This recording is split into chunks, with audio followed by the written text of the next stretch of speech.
$14.3 million Australian per season. We can't afford that, Henk. So I guess Team Wheelhouse will not be able to acquire Remco Evenepoel's services for upcoming seasons. It has been a massive period in cycling, the Tour de France, the Tour de France Femmes. But Henk, it would be remiss of us to not start talking about Remco Evenepoel and his very, very big transfer. So before you tell us about your French adventures, let's talk about Remco. It's the world's worst secret, right? His transfer to Red Bull, BORA Hansgrohe. But he's off. Yeah, he is off, and he's going to a team which I think is going to take care of him. And when you think about what happened at this year's Tour de France with Quick-Step, that was based around Tim Merlier, a sprinter, and then having Remco, who kind of was going to go up against the big two. And I think they're going to, he's young and he's moving on for sporting reasons, but $14.3 million dollars per season, Australian dollars. So if we talk about really well supported, we're not just talking about that enormous amount of money.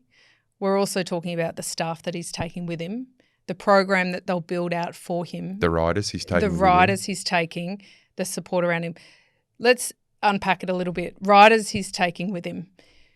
How common is it? You've been part of this actually. Mm-hmm. When you're a big name, to take riders with you, to be able to say to the team, I'll come, but I want X, Y, and Z to come with me. Bill, Bob and Mary. I mean, I think he's taking the people that he's comfortable with. I don't think necessarily he's taking the right guys, and maybe he hasn't taken the right. Oh, let's talk about that. Why do you think he's not necessarily taking the right guys? He needs people who can climb with him. If he was going to take anyone, he should have taken Mikel Landa with him, or someone who can go up these huge mountains and be there with him over the top, Roglic? Well, I reckon Roglic might move on, to tell you the truth. I reckon Roglic may move on from Red Bull, because now we've got Lipowitz, who was third in this year's Tour de France, and Panst Evenepoel, who had a little bit of a hissy fit on the Tourmalet. I didn't like that actually from him, because all he had to do was chill in the Gruppetto for a day and then go on the attack and win one or two more stages for the Wolfpack. But he decided he's just going to go home and rest and then sign for another team. Okay. So that's really wasn't cool either, I don't think. So let's talk about that, because I also didn't think he's hissy fit. I thought it was a hissy fit. I didn't buy, I'm a bit sick, because then you sit in Gruppetto and see how you go. You reckon he's not taking the right set of guys with him because he needs climbers? Is he maybe taking the guys who make him feel emotionally a bit safer and might temper and calm his predisposition to pulling the pin when it gets a bit too hard? Yeah, I mean, he's taking mates. He's taking people he's comfortable with and he's grown up with in the team and that are important to him. But, I mean, if I was him, I would be saying before I even went to Red Bull, right, I need 2 to 3 guys who can go over mountains with me. I need them to be there like Vingegaard's got, like Poggy's got. You need to build a team around him. And yes, they're going to have a 1-2 prong attack with Lipowitz, but Roglic also is coming to the end of his career. He either cashes out and goes somewhere else, even though he's probably on a gigantic contract as well. He might just be on the gravy, and he's getting on 35, 36 years old.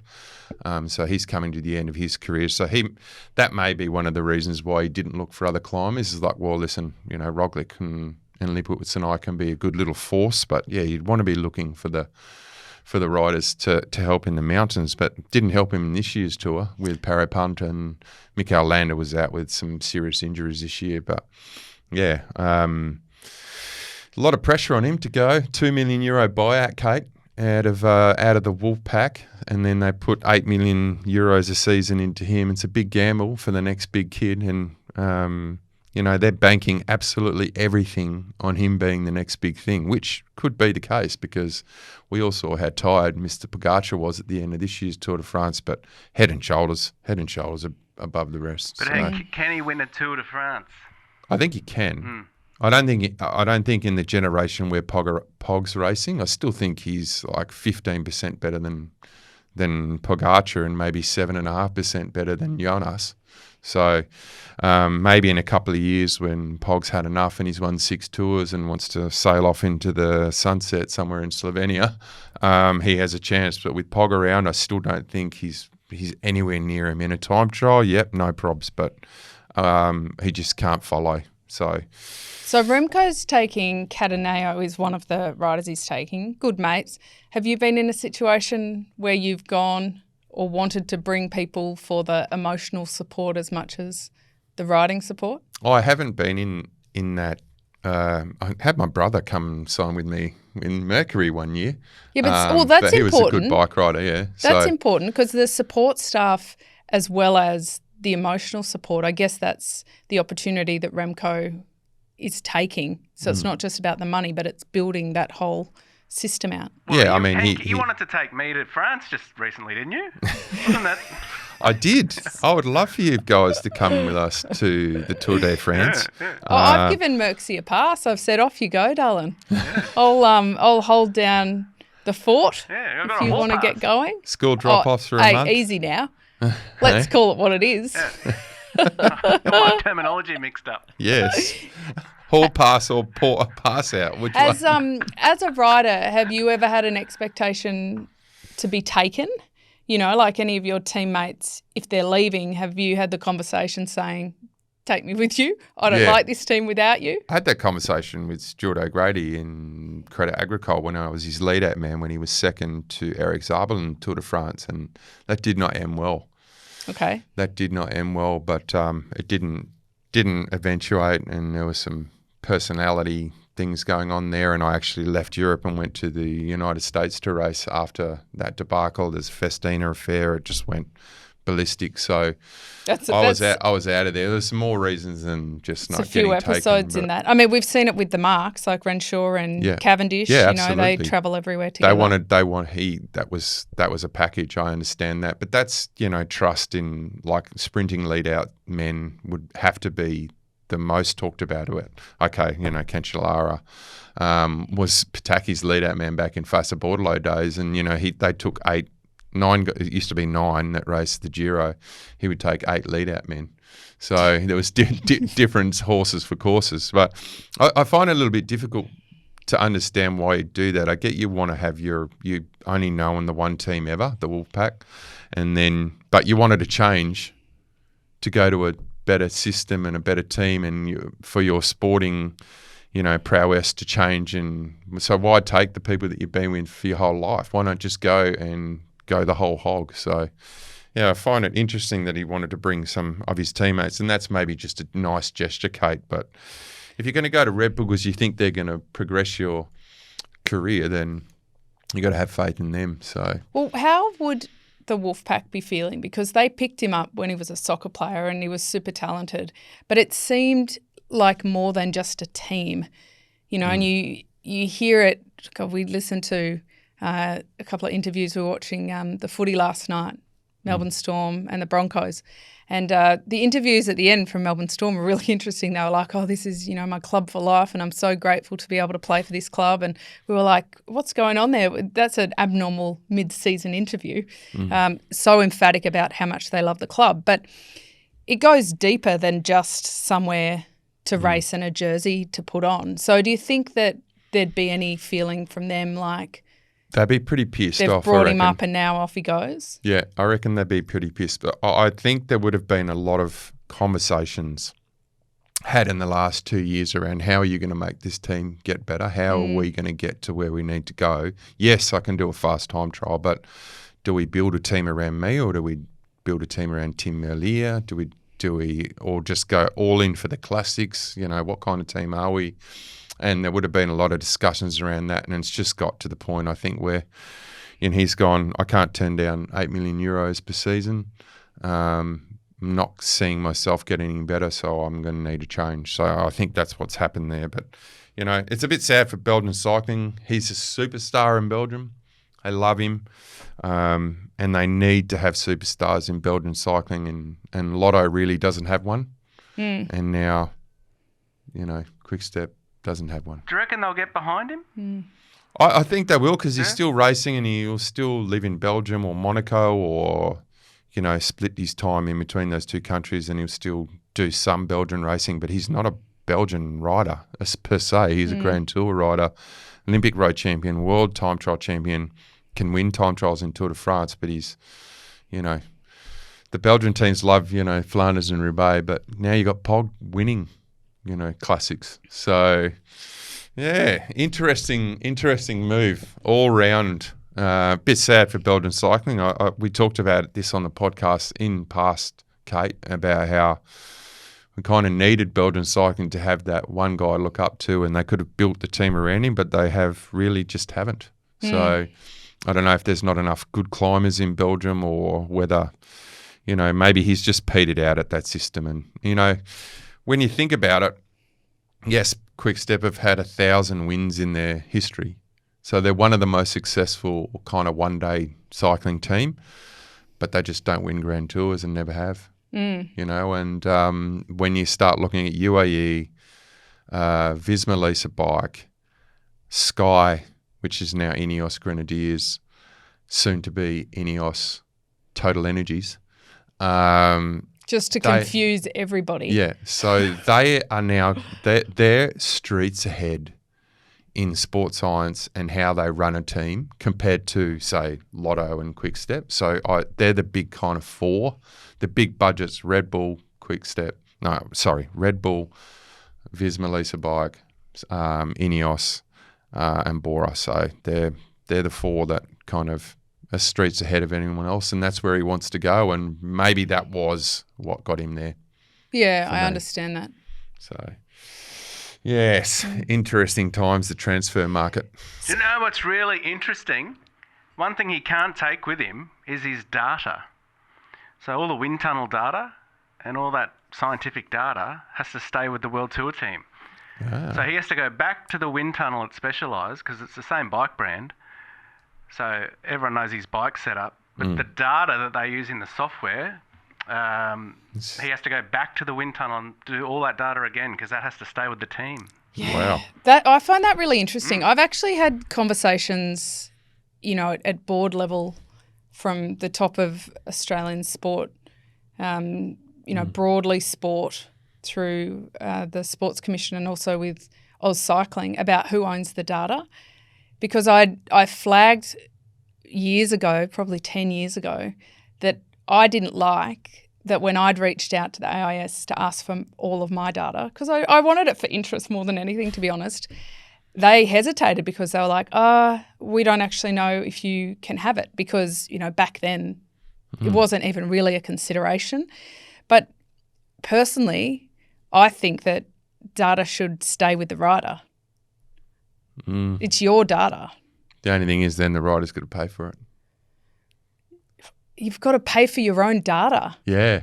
So like if it's your data and you paid for it, then you have all rights over it. But I suppose then, we all know how much it is per hour in a wind tunnel test. So I suppose if it's like Richo leaving for the UK, is he allowed to take his data with him? Well, he did, and that sparked another big conversation as well around that. And I think testing, it's an interesting conversation, isn't it? Yeah, I'll see if we can get a manager on who's going through, like a rider manager, rider agent, and unpack some of the contracts because I'd be really interested. Well, I did hear in understanding what conversations are had, like whether the riders care or not, or whether it's in there and they just sign, or whether they argue back and forth. Well, I did hear that Luke Plapp actually got some independent testing done on his time trial position, paid for it himself.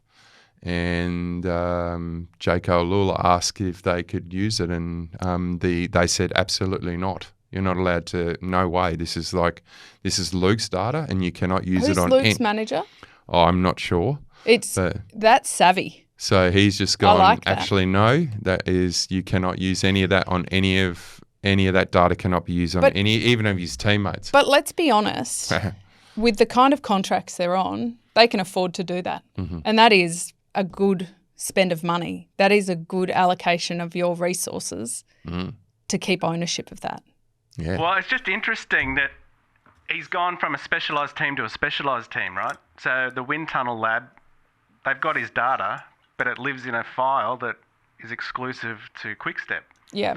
Now he has to go back again to do all his, his drag coefficients and all that sort of stuff, because Specialized has to keep that data private because the team own it. And look, I'm not an advisor to Remco, but Remco, if you're listening, friend of the show, he told us in Wollongong. Yeah. He said it was his favourite podcast. Well, we'll find that audio. I would advise him to negotiate with Specialized that the testing that gets done from now on is his. Well, maybe Red Bull have some better people who... Oh, Red Bull. You'd have to think that Red Bull would have the best data scientists imagine around. the aerodynamic people involved with the Red Bull F1 team coming in and saying, actually, mate, we can do this with this. And, who knows, that may be one of the reasons he wanted to leave the team, because he thought he could get faster. Remember Dan Bingham's there, right? He moved to Red Bull. Yeah. So he's obsessed with all that stuff. He's the best of the best. He's the brightest mind that we have, because he's done it. And quite fast himself. Yeah, like he's actually the fastest. done it. Because there are conversations, like if you could tilt your pelvis another degree, you'd be so much more aerodynamic. Yeah, nice theory, except that might require you to obtain a flexibility you don't have. It might cause you to lose power. So it's not just about that. So I think having someone like Dan Bingham who has both sides, really interesting. We could talk about this forever, but we're just never going to get through the run sheet if we do, Henk. So tell me about your time in France. You haven't been back very long. No, I'm still waking up at 2:30 in the morning, wondering what the hell am I going to do now, but can't. I'm asleep at 7 o'clock on the couch at night, trying to stay awake. But the old jet lag's got me. No, got it was a good an amazing summer trip. tan. Did you have a few litres of red wine, mate, or? I had a few kegs of red wine and rosé over there. I think I kept the south of France rolling. But no, it was great. Velo tours was amazing. In the Alps, the Pyrenees, got to do half of the trip with a couple of mates of mine. So we were down in the south of France on our last podcast. Got to do some riding with Big Kano. Yep. It was hot, right? Yeah, we had Kane Richards join when you dialed in. Yes, no, he was awesome. He had a big tractor. He just towed us around all day. So that was good. We just chopped off next to him, tried to get back so we could drink more wine.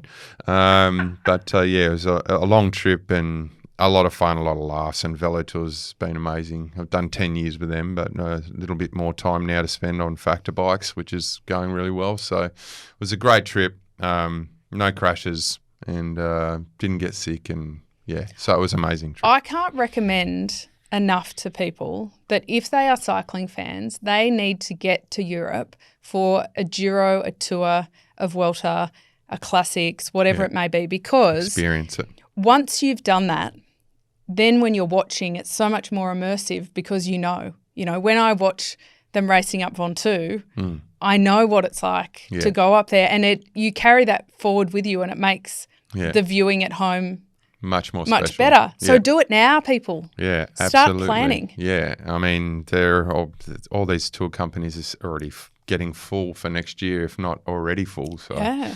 But it was an amazing trip, and it was probably too long, and time to knuckle down and get through to some real work. But it was met some awesome people over there. So lots of great memories made. So no crazy mental stories, like no crazy mental stories. Not like when I got stranded in Lake Como there and needed to get a taxi back at 2:30 in the morning, and there was no taxis, so we somehow got a lift. But anyway. God. The last time I was on the ground at the Tour de France, I think I had more off-bike stories than on. Yes. It's night stages and day stages. Oh my gosh.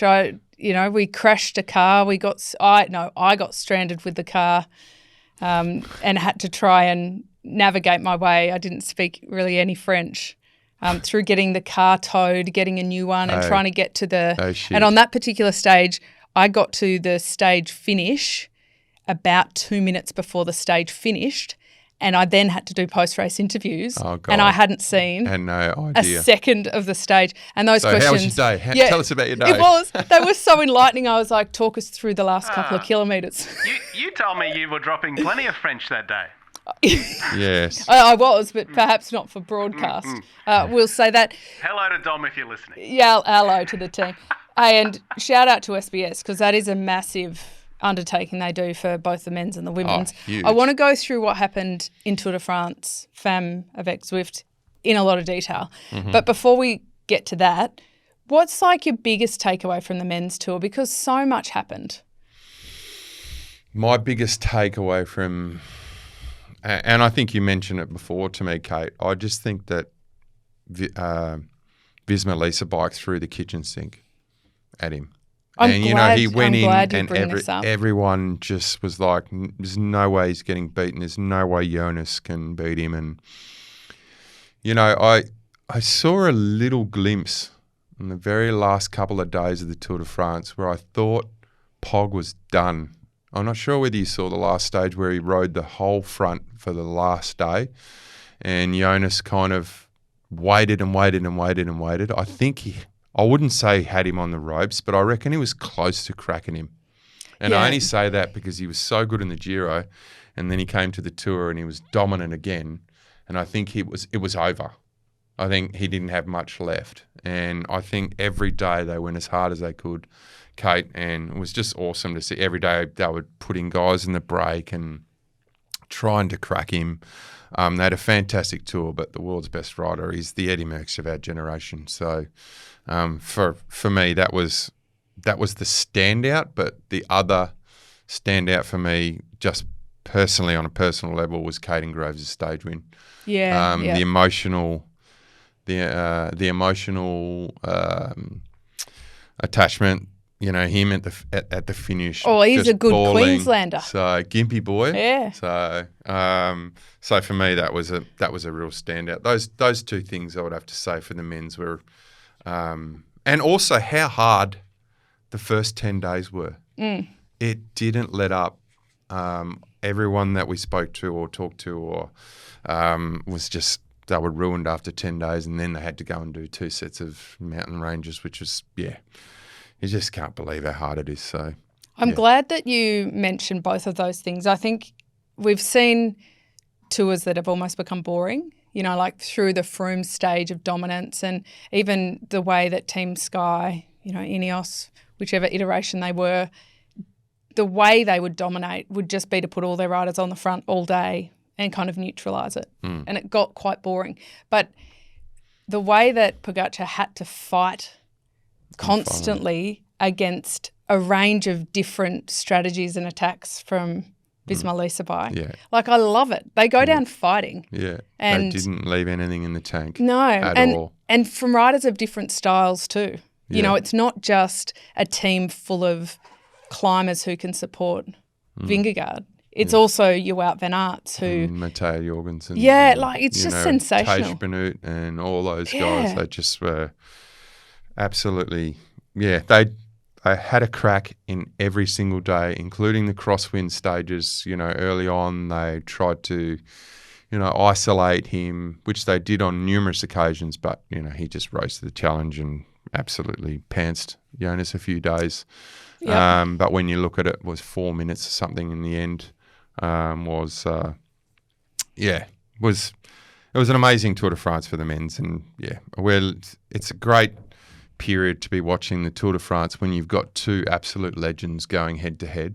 In the Lance era it was 7 tours, and there was no one really who was doing anything. But it got almost a little bit boring. It's remiss of me to not mention Ben O'Connor, because I think that his stage win was remarkable, and we love Glutzy here. And I think mostly to me, it wasn't just the redemption that he would have felt in getting back to a Tour de France stage win, but the scrutiny on him, the conversations that have been had, especially following Netflix, about his emotional resilience. I think he's done a tremendous job to grow, develop and mature. There's never been any question about his physical ability, but you need the full package. Yeah. And he has grown so much. It's just wonderful to watch. And I think a proud moment that he will probably sleep better in August than he did in June.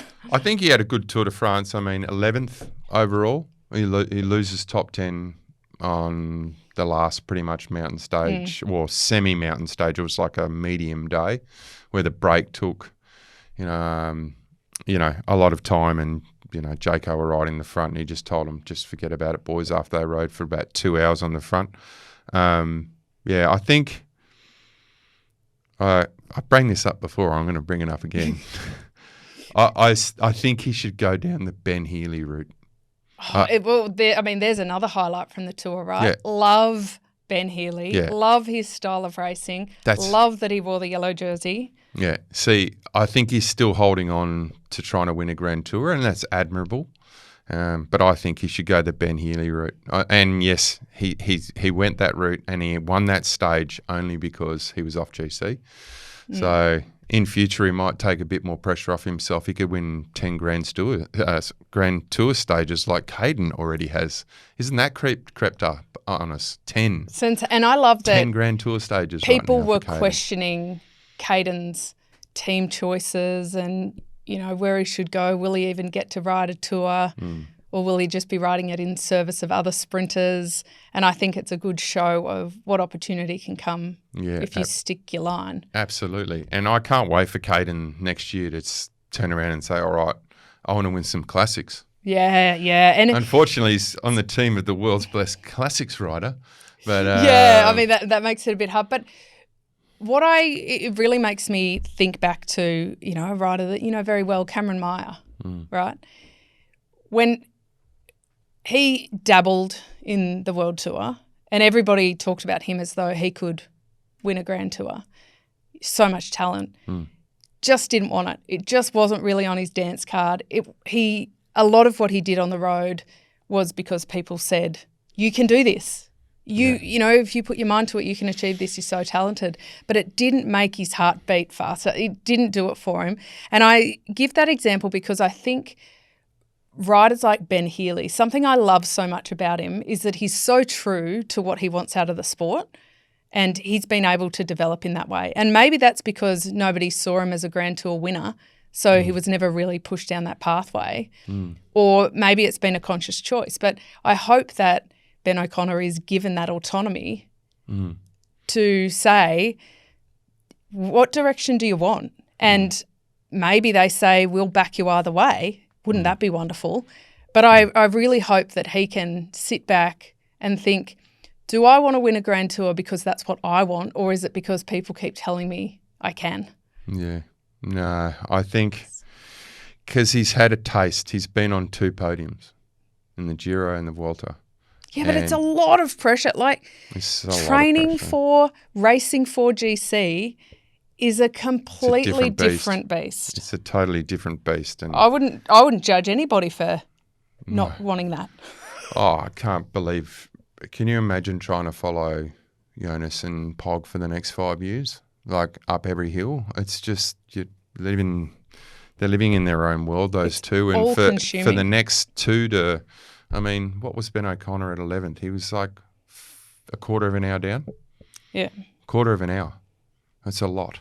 So, anyway, he still seemed to won a stage, even though he was going with GC. And yes, he was off GC. So, but yeah, great win, huge win for the team, and salvaged their Tour de France really, because it was a pretty average Tour de France for them. We didn't even spot Dylan Groenewegen.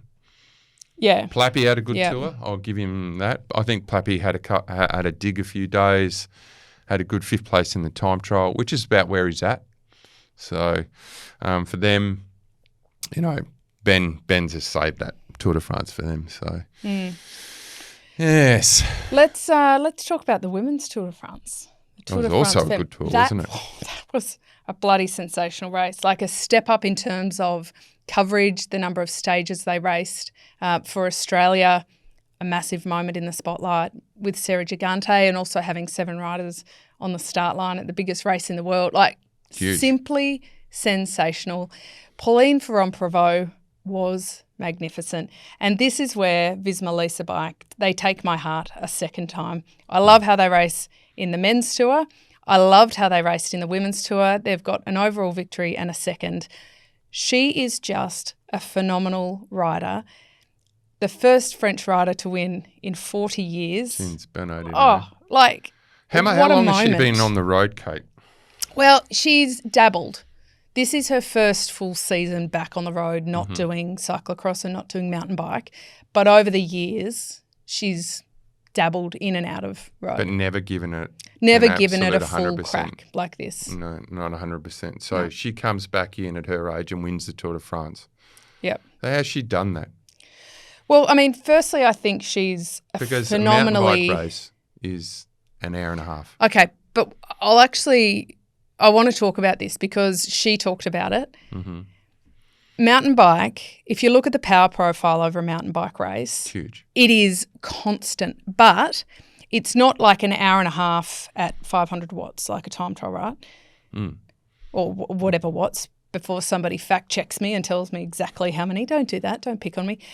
But what it is it's a huge number of micro efforts. It might be 1 or 2 seconds in big power bursts, and it makes them really dynamic riders. And it means that on a long climb, on a climb that goes for 45 minutes, not only do they have the capacity to be at their limit for 45 minutes without it being a major thing, they don't have to train for it, that's their bread and butter, but when there's changes of pace, when there's changes of in the road and how steep it is, they're perfectly adapted to do that, to be able to increase their power for a couple of seconds here and there and then settle back into a rhythm, which is vastly different than somebody who is a traditional climber who...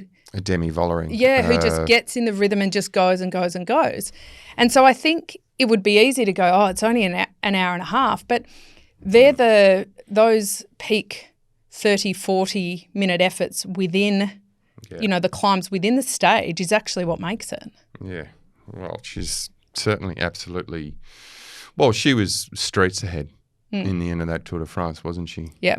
Yeah, she won by, 3.5 minutes, 3 minutes 40. So there was a lot of expectation on Sarah. She'd actually pointed out she'd earmarked the Madeleine stage, of which she got second and couldn't back it up the next day. Unfortunately, descending skills let her down, which is fixable, I think.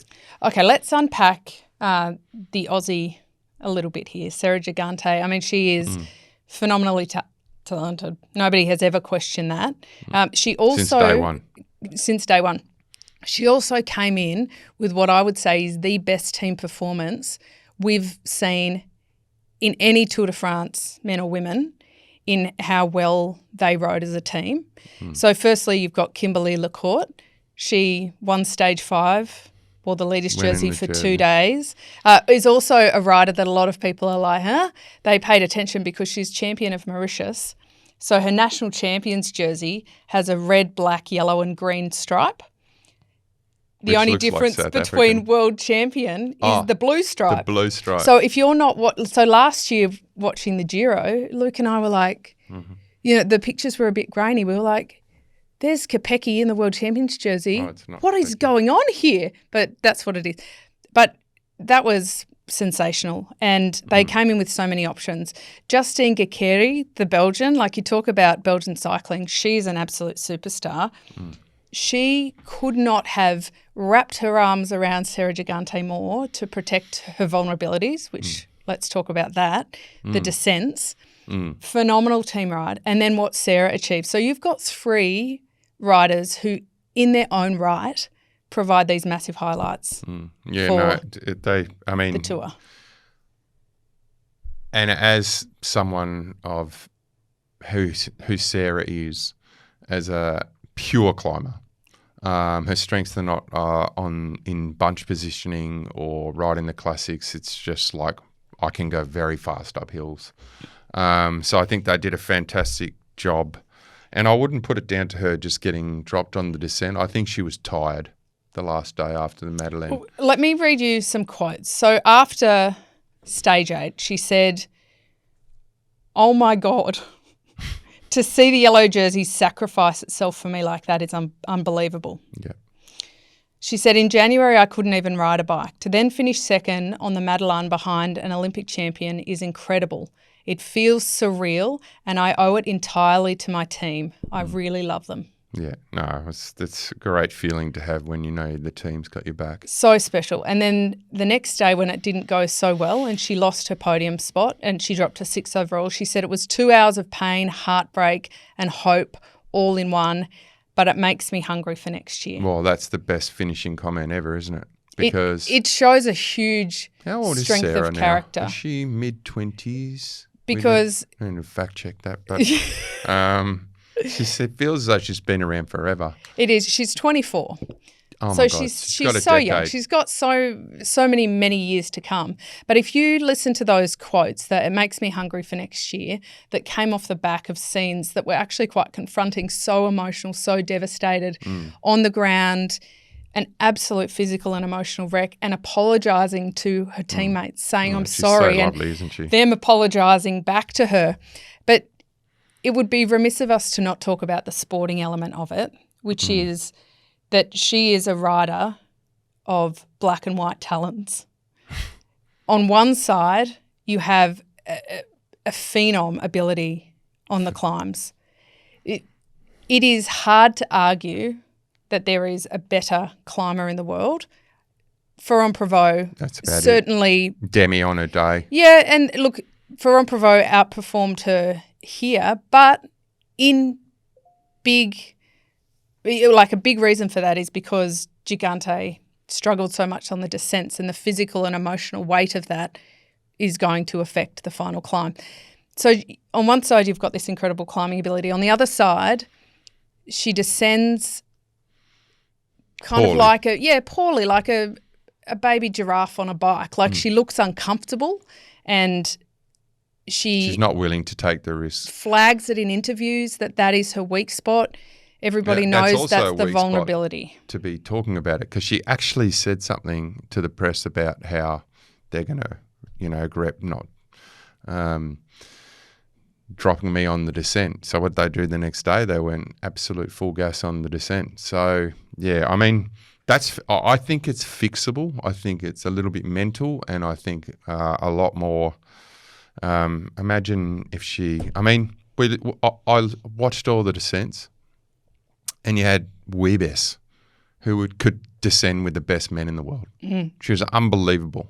Like, she looks so good on the bike. She's, as all sprinters do, they're risk takers. They live on the edge. So, I mean, that's not always going to be the case where Wheelhouse is going to be at the top of a climb to descend, and maybe that's the job for AG Insurance to make sure those people are not there next time to go absolutely full gas on the descent. So, I mean, she will get better at that, and it's just a matter of doing more of it and more racing, because she's had an interrupted, last couple of years with, some health issues, which I'm sure we can get to later, but, having her saying she had iliac artery surgery in January and she gets, what did she end up in the Tour? 5th? 6th. 6th in the Tour de France. Remembering that even before that, she won a Tour Down Under in 2024. Correct. And then had a terribly tough injury period to bounce back. Like, she's incredible. And in many ways, I just want to wrap my arms around her and protect her and make sure not too much pressure is being put on her and she's not being pushed too hard, because she's super ambitious. She's super smart. Yeah. She achieved nearly full marks out of school. She's super analytical. She pretty openly shares her data, but that means that she's analysing it a lot as well. And I think that opens her up to people making comments about it. And I think they can protect her a little bit better there. Yeah, I think she can win the Tour de France one day. I think there's a lot of work to be done, but that's professional cycling. And that's the thing in the professional cycling, Kate. It's everything. Yeah. It's what you do off the bike, it's what you do on the bike, it's how you treat your teammates, it's how you live your life, it's what you eat, it's what, it's the 20 things that make you a professional athlete. It's not just going uphill fast. No. It's got to be everything else, and that's what makes a good pro, because and she's young, and I think there's some of that stuff is absolutely fixable. I mean, look at how bad Chris Froome was descending. Yeah, and then he ended up being one of the best. And he ended up being one of the best. So. He used to look like a praying mantis descending. Like I'm using all these funny animal analogies, but you know what I mean. Like he was just riding not a relaxed. Farm. Yeah. Chris Froome had a terrible style on the bike, but it worked. It worked. There's been some interesting. I've had a teammate in the past who had came to the sport late, was exceptionally talented, but had some real concerns and issues and anxieties around descending. And the way that they dealt with it was to put her in a float tank and watch videos of her descending and descending well. Calmly. Where she was calm. She was really calm. And the very big difference it made was that when she was at the top of a climb coming into a descent, before she underwent this process, her heart rate would spike. She'd get very anxious and nervous just because of the fear.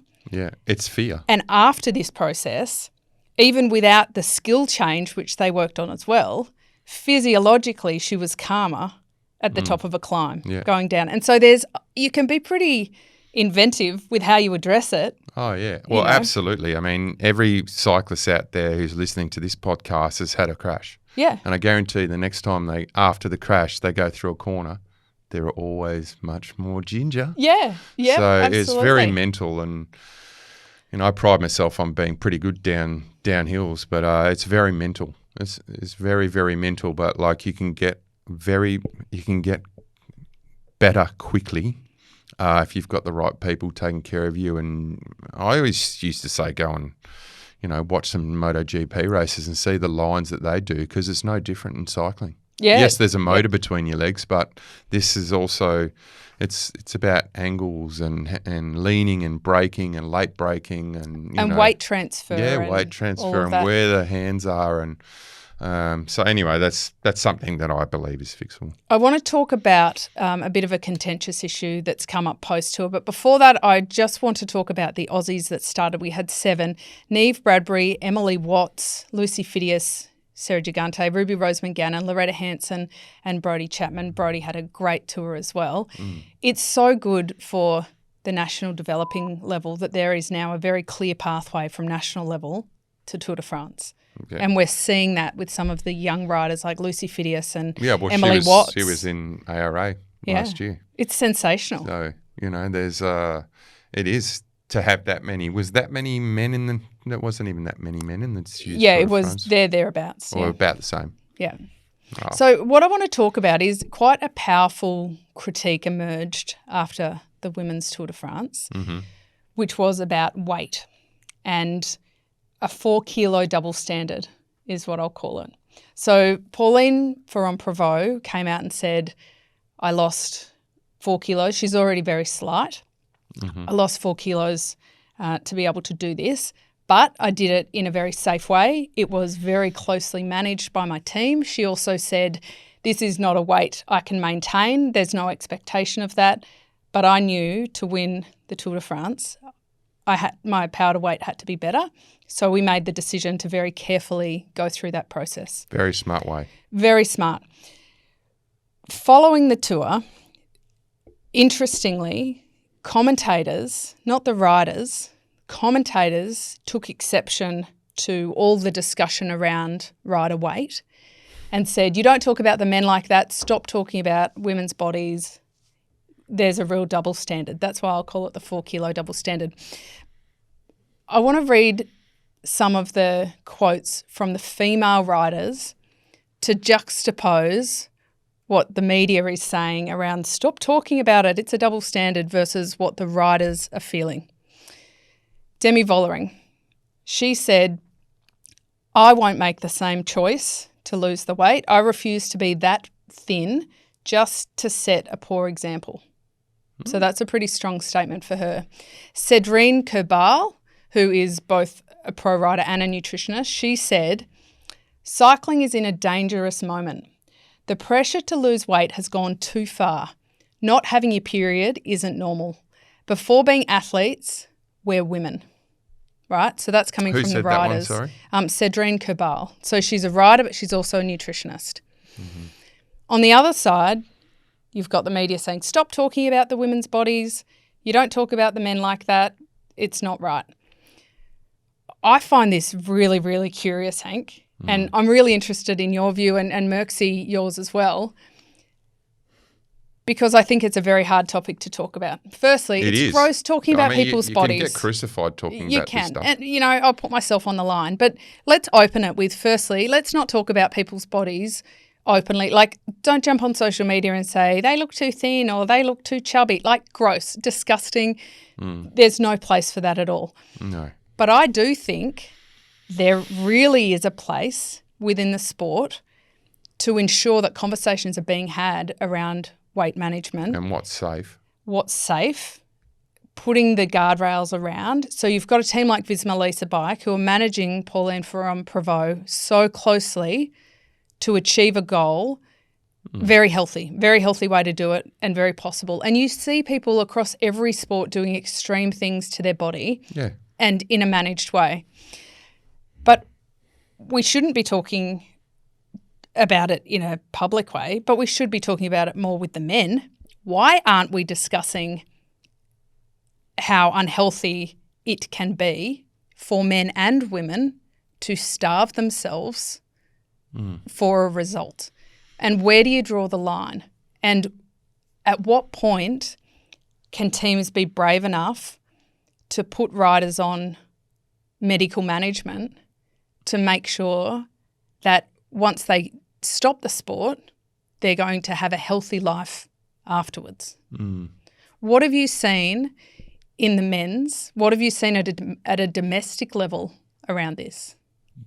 It's a hard one for the men's because I think, and don't shoot me, I think that the ladies are a lot more fragile when it comes to this conversation as opposed to the men. Now, I think that the ladies also have a lot more issues. There's what you said around having their cycle, and if that stops, then they're not healthy, and that has always been the case, even back in the days of the Tour de France with Jackie Utine and Liz Heppel and riders like that.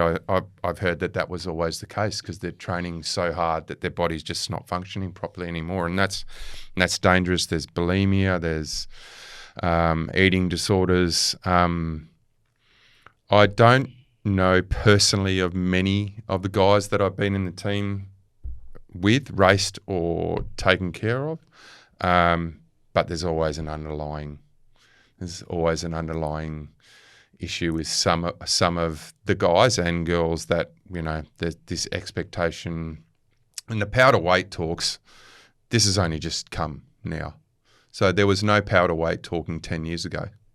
All this watts per kilo stuff in the last 5 years is all about this. This has actually accelerated this kind of conversation. It's a double-edged sword because now that you have the data, you can both say, look, it's really simple.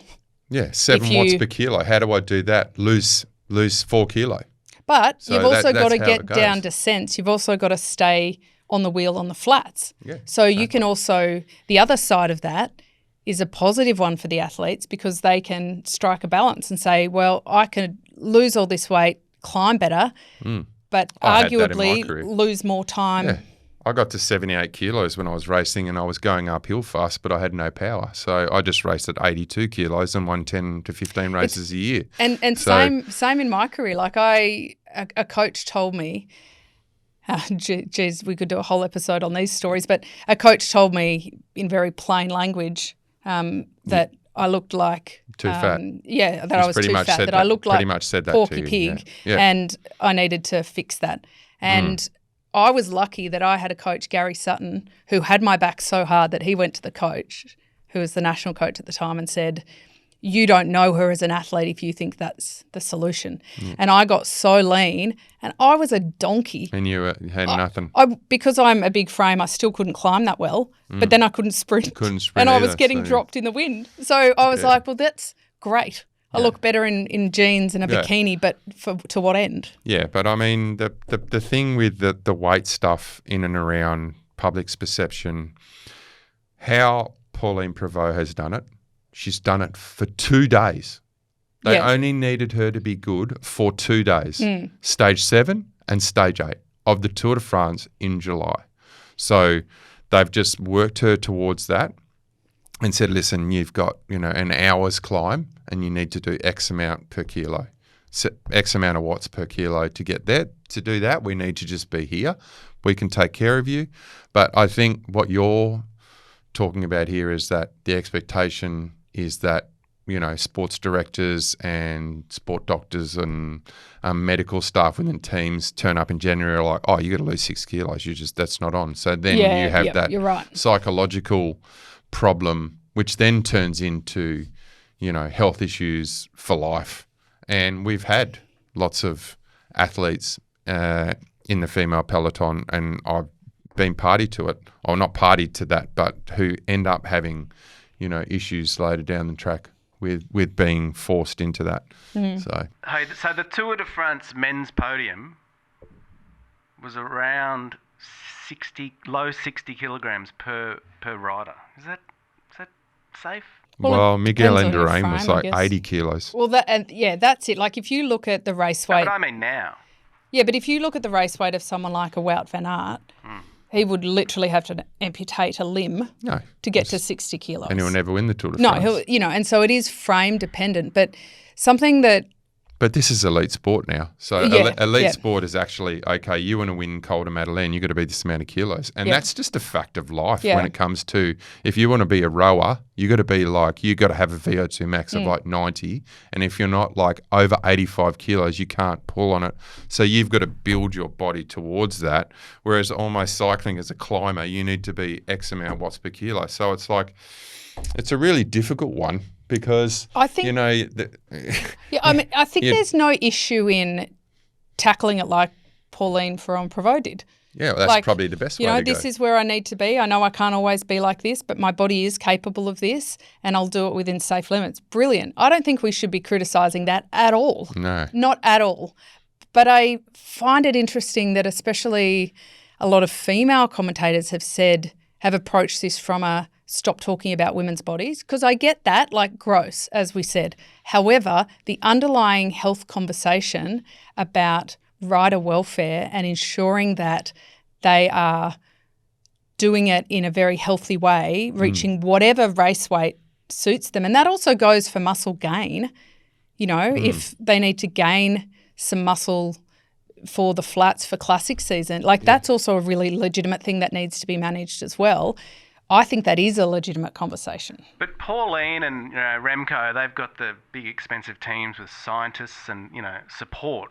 But I think it's more the teams that don't have those budgets where the problems could be worse. Yeah. Yeah, I agree. That's a really good point, because I think it is. Thanks. Well, Thanks. I think it's really important to note the difference. Like when we are having these public conversations, you have to have them acknowledging that there's young girls watching this, and if they're thinking, wow, if I just stop eating and lose a lot of weight, I can be like that. So I actually think it's quite powerful to have the question asked, because then you can have it answered. Yeah. If nobody talks about it. Yeah. I think it's really important and at the AIS and every state institute, having a sports psychologist I had one when I was at the Australian Institute of Sport in the mid-90s, is fantastic. Clark Perry, and he helped me through lots of different stuff in your life, and I think that needs to just be kind of part and parcel of professional cycling. It can't just be the old school director who used to do this back in the day and just starve yourself to get lean. That's just ridiculous. And I mean, we're in an era of 120 carbs an hour now. Yeah. So it shouldn't even be an issue. They're eating a lot more than they ever were, really, because they're eating smart. God, I wish I was in this era now. 120 carbs, that's about, I probably look as though I've had 120 grams the carbs lately per hour. It's about 2 beers per hour, every hour. But it's changed. It's funny how it's changed a lot, but the conversation hasn't. No, I think. I suppose that's where you're going at here. Like the conversation needs to be more conversation around what's right and what shouldn't be said and how it's managed. I would actually love if it's front-footed, because then to Demi Vollering's point, like I don't want to be a poor example. I think Pauline coming out and saying what she did, I lost this much weight. I did it like this. I know it's for a small period. I think that's really good to know. And actually that neutralises any kind of negative talk about bodies or frames. And I'd love Jonas to come out and say, actually, I gained weight, right? He did. Because I was a great climber, but I was vulnerable in other sections. Yeah, and not as much power as Pog had in that snap. Yeah. You know? So and he actually matched him almost every time. it would be really great if we could have some of the high-profile riders, men and women, come out and talk about that more, just to make it a really normal part of the conversation. Yeah, no, I agree. I 100% agree. And a lot of good talking points there, Kate. But- I mean, it's, and I think this just ongoing about, you know, sports psychologists are very important in this space. Well, I tell you, if I was on a multi-million-dollar contract, I'd do it like a tennis player. I'd own my own data because I'd pay for my own testing, like Plappy's done. I'd have a personal nutritionist and trainer who monitored, and medical team who just monitored everything so personally.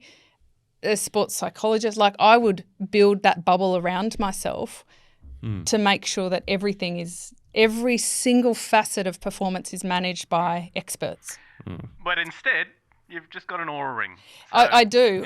Well, I've got it on my middle finger, so I'm going to put it on my thumb so I can hold it up. But I love my aura ring. Are you finished with this very serious issue? We are, because I just want to show you this. I just want to show you this because it's nice. It's a nice moment.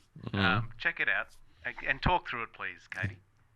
Alrighty. This is a nice moment. Yeah. Pogačar and Pauline Ferrand-Prévot Yeah, she posted that picture on her Instagram. cruising around. I love how that. Pog's not in a UAE jersey I know, because he that's wants curious. to go incognito Yeah. because he's like, I'm sick of people like pulling me up. But what a great photo. Both tour winners Yeah, she riding just side came by across side. him on a ride. He was out with Erska, his partner, and she said, but I have to get a photo. Where is that? Monaco. It's a good question, Henk. I would suggest so. I mean, but Looks like very southern Franchish. beautiful camaraderie. I mean, while we're on the pickly subject, but to a good way, we talk about people at the end of their careers and how age is a limiting factor. That's changing. And a wonderful age is not a factor story from the women's tour. Mavi Garcia, at 41 years of age, became the first Spanish woman to win a stage of the Women's Tour de France and the oldest ever stage winner.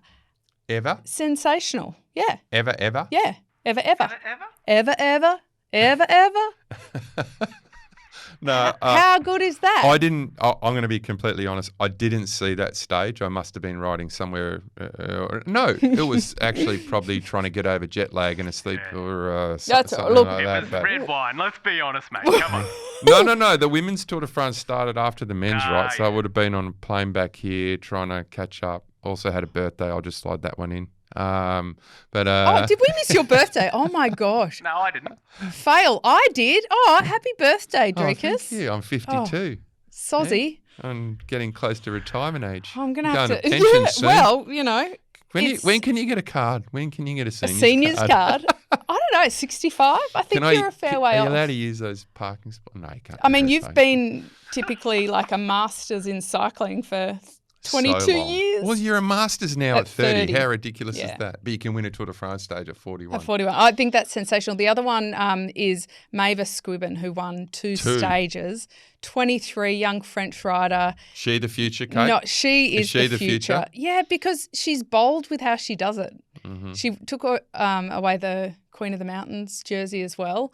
What a bloody great story. Oh, Like there is the full now, range right? of it. She's the right? darling. Yeah, I mean, French cycling, It's on the up. it's on the up, and in very big part because of Ferrand-Prévot and Mavis Squibbin, and what great stories. Oh, great stories. And you hear that there's a new French sponsor next year?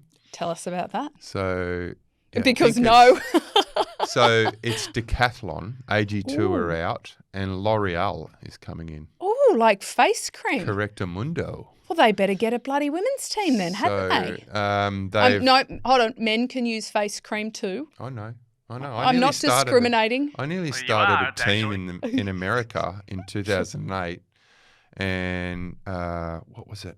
Dermalogica.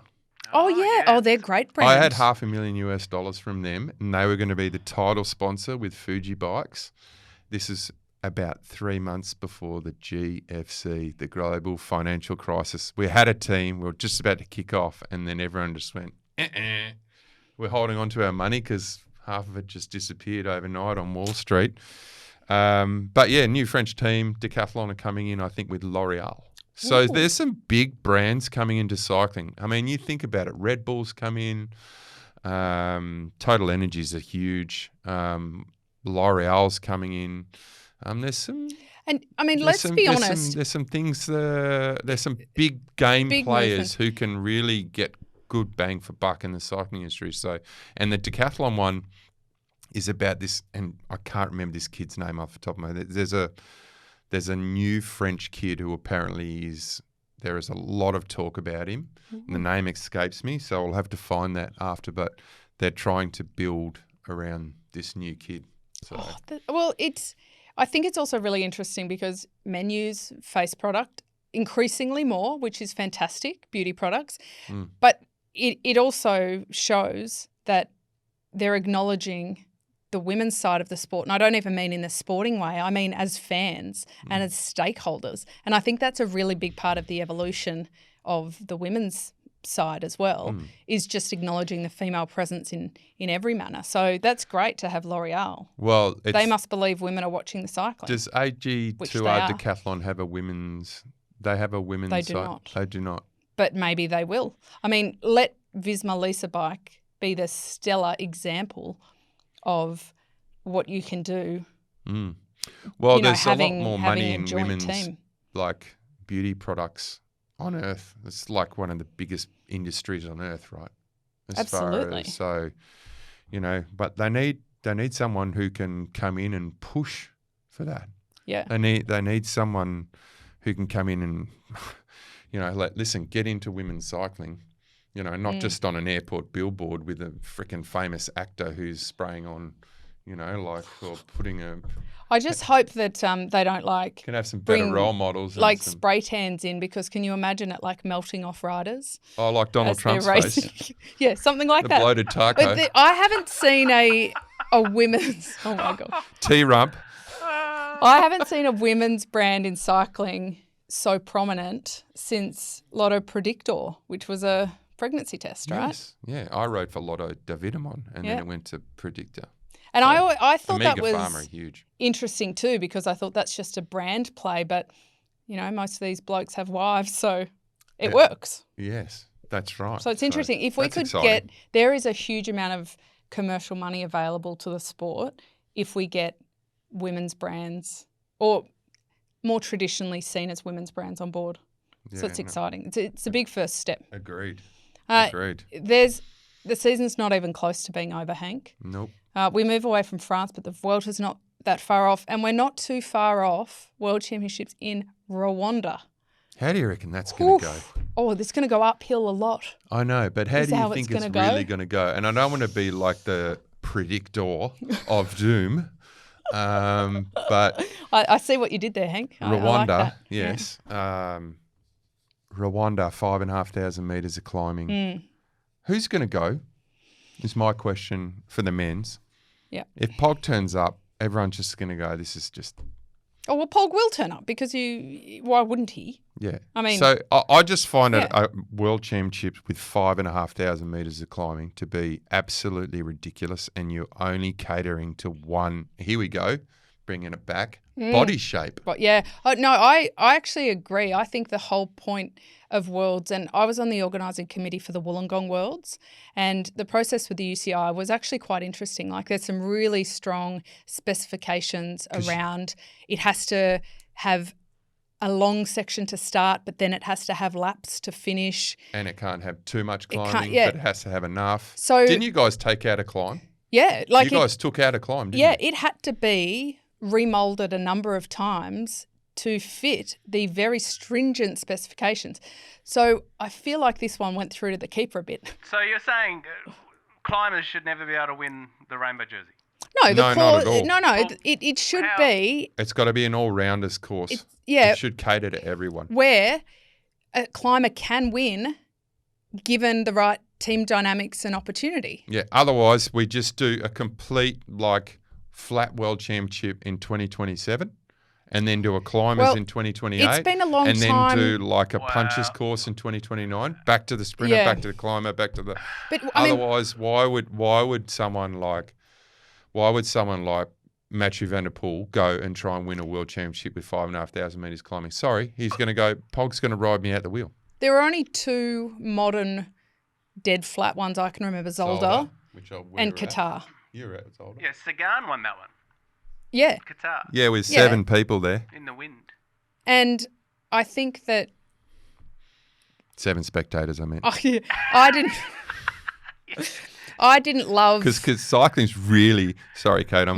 Because cycling's really popular in Qatar. Yeah, standing on the side of the desert You know road. my thoughts on, I do, yeah. this whole thing around having lots of events over there. Lots of money, but no passion. Sorry, Kate. No, I just think... I think it'll be Qatar, a brilliant race, but I think that there's very few people who can win it. 10. I mean, bloody good for Sarah Gigante. Yes, good for Sarah. So go Aussies. But not as good for 95% of the field. Yeah, so do you find the betting agencies will have an easy time putting the odds on. Why did they do it in Rwanda? Are they trying to help Africa? Yeah, they're trying to bring up a continent of cycling. Yeah, they have a remit that it has to be in different continents on rotation. Hang on, so this is going a little bit politic. This means someone like Ben O'Connor could win the world champion. He's never a chance anywhere else. It's true. And from an Aussie perspective, we're in a great position we've got some great climbers between Hindley and O'Connor Jay Vine.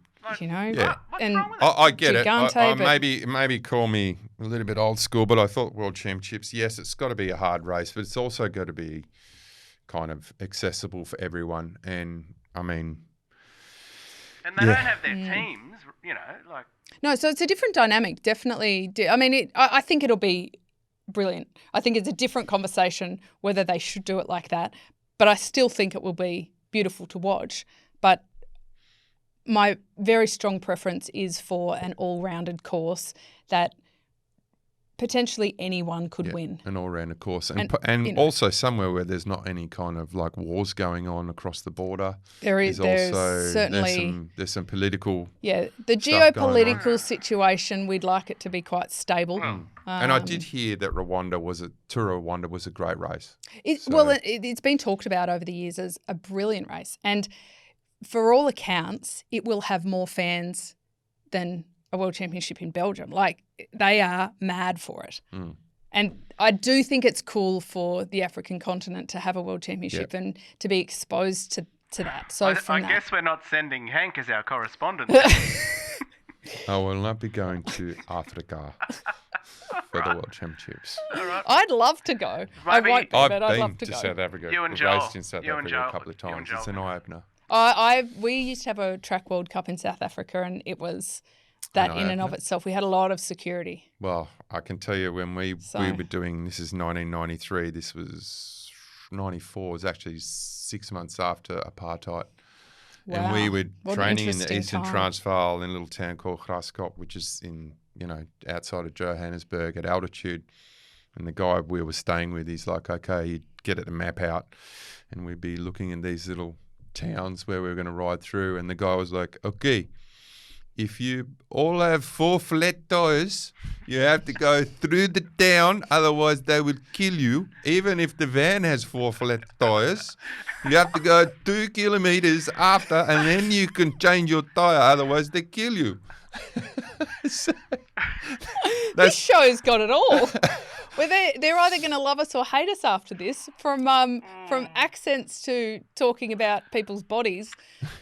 Welcome back. Have you missed us, guys? Oh, no. They play rugby union over there. They're tough bastards. They make it work. It'll be fine. They make it work. It'll be fine. It's been a ripper. You are dreaming if you think you're going to get any more sleep. I think we've been here for a while, Henk. We can't talk any more shit. No, that was just a practice run. We'll do the real thing. Now we'll hit record. Merckxy, thank you as always. You're a genius. Yeah, thanks, no worries. champ. Yeah, Henk, so good to have you back. Yes, well, let's do more of it. Yeah, make We've sure had a you... hiatus, a little bit of a hiatus. We have, but we're going to be back more regularly. I did get out and about on the weekend. I went to a Sisters of the Saddle brunch. Oh, nice. Beautiful event, beautiful community. I went with Anna Mears and took one of our girls, Eleanor, along. It was fantastic. And I can wonderfully say that a handful of people came up and asked, when's the podcast coming back? So thank you. Right, it was we're nice on. to see you guys. Thank you for reminding go on socials. us. Check us out on socials. Yeah, check us out. We'll see you again like, soon. subscribe, you know. all Don't that. cancel us. Yeah, please. And my watch is telling me, it says time to stand. I've been sitting down too Oh, long. excellent. All right, you get up and get your step count up. Thank you. We'll see you soon. L'Oreal creates Plenitude Revitalift Night. It's very sheer. It's very light. Yet smooth, firms, works with skin's natural recovery. Revitalift Night, new from L'Oreal. I wouldn't go to bed without it.